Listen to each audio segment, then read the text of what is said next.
आज आज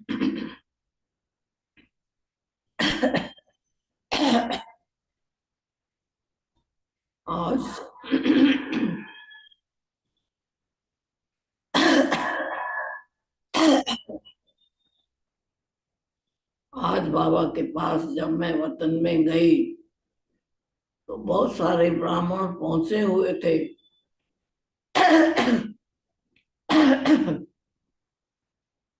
बाबा ने कहा, ये ब्राह्मण जो है रचता बाप के नई रचना है, और नई रचना होने के कारण तुम्हारा सब कुछ नया हो गया। उसके बाद बाबा को भोग स्वीकार कराया, सबका याद प्यार दिया। बाबा ने भी सबको याद प्यार दिया। मैंने कहा, बाबा इस नए वर्ष में मैं आपके पास पहली बार आई हूँ, क्योंकि पिछले वीरवार को नहीं गई थी जब बाब नया साल था।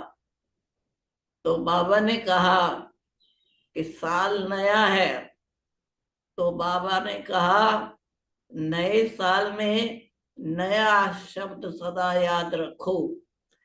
क्या याद रखो?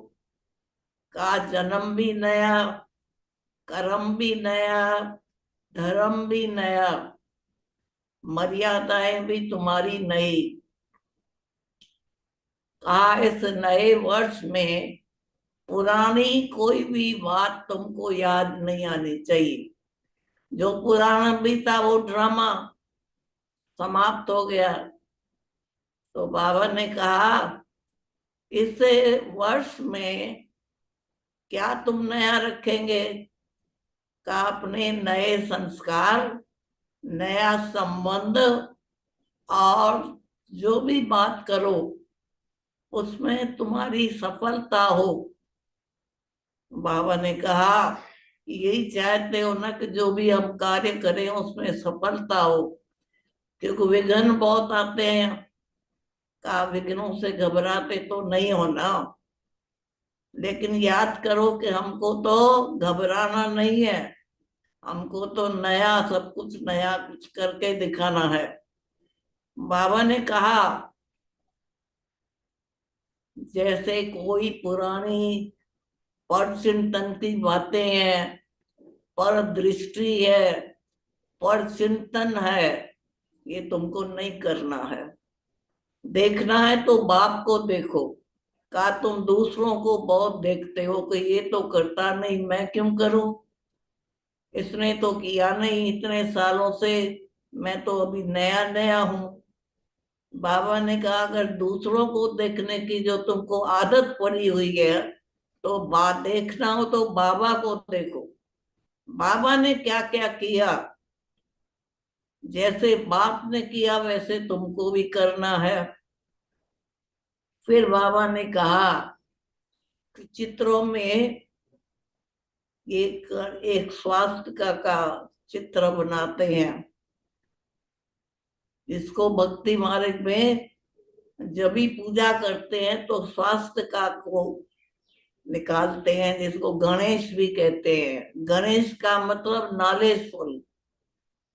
बाबा ने कहा, तुम सब बच्चे नॉलेजफुल हो, तो जब संगम समय पर तुम बाप का ज्ञान सुनते हो, तो जैसे बाबा ज्ञान का सागर है, ऐसे तुम बच्चों को भी अभी मास्टर ज्ञान का सागर बनना है। नॉलेजफुल का मतलब है समझदार। ज्ञान सुन के बाबा ने कहा कि जो भी काम करते हो सोच समझ के करो। पुराना कोई भी संस्कार, पुराना संबंध, पुरानी बात तुम्हारे बुद्धि में नहीं आनी चाहिए। बाबा ने कहा, अब तुम्हारा नया जन्म है, ब्राह्मण हो, नाम भी तुम्हारा नया है। तुम अपने को क्या कहलाते हो? ब्रह्मा कुमार, ब्रह्मा कुमारी कहलाते हो। तो इसीलिए बाबा ने कहा, इसीलिए पुराना कोई भी संस्कार हो, पुराना संबंध हो, यहाँ बाबा ने कहा किसकी पुरानी कोई बात ऐसी घटना हुई हो उसको याद करना, बाबा ने कहा ये ब्राह्मण की निशानी नहीं है। शूद्रपन की कोई भी बात तुम बच्चों को याद नहीं आनी चाहिए, ये नए साल में काम करना। जब भी कोई ऐसा कर्म करो तो एक शब्द याद रखो, अब तो मैं नए साल में मुझे नए काम करने हैं, तो कहा नए से नए काम करो, नए संस्कार बनाओ। फिर बाबा ने सुनाया कि जब स्वास्थ्य का निकालते हैं तो गणेशाय नमः कहते हैं, और चारों जो युग है उसमें बिंदी लगाते हैं। तो बाबा ने कहा कि ये निशानी किसकी है? आत्मा भी तो बिंदी है ना, और बिंदी का मतलब फुल स्टॉप। तो बाबा ने कहा स्वास्थ्य का मतलब ही है स्व की स्थिति, यानी मैं आत्मा ज्योति बिंदु हूं। इसीलिए बाबा ने कहा कि उसकी भक्ति मार्ग में भी निशानी चलती आ रही है। तो स्वास्थ्यता का मतलब है, स्वास्थ्य का मतलब है स्व स्थिति। स्व की स्थिति तुम्हारी ज्योति बिंदु है, इसलिए अपनी जो तुम्हारी बिंदु स्वरूप की स्थिति है वो भूलनी नहीं चाहिए। तो कहा फिर हमने सबने मैंने सभी की तरफ से बाबा को नए साल की मुबारक दी। कहा देखो तुम मुबारक देते हो एक दूसरे को, जो भी मिलेगा उसको कहेंगे नया साल मुबारक। तो मुबारक शब्द जो है खुशी का है।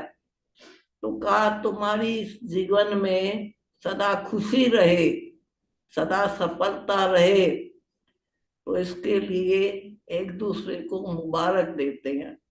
तो बाबा ने ये सब बच्चों के लिए नए साल की मुबारक आज दी। बाबा ने कहा सभी बच्चों को बाप भी मुबारक देता है कि सदा बच्चे खुश रहो, खुशहाल रहो, खुशियां बांटते रहो, यही बाबा ने कहा।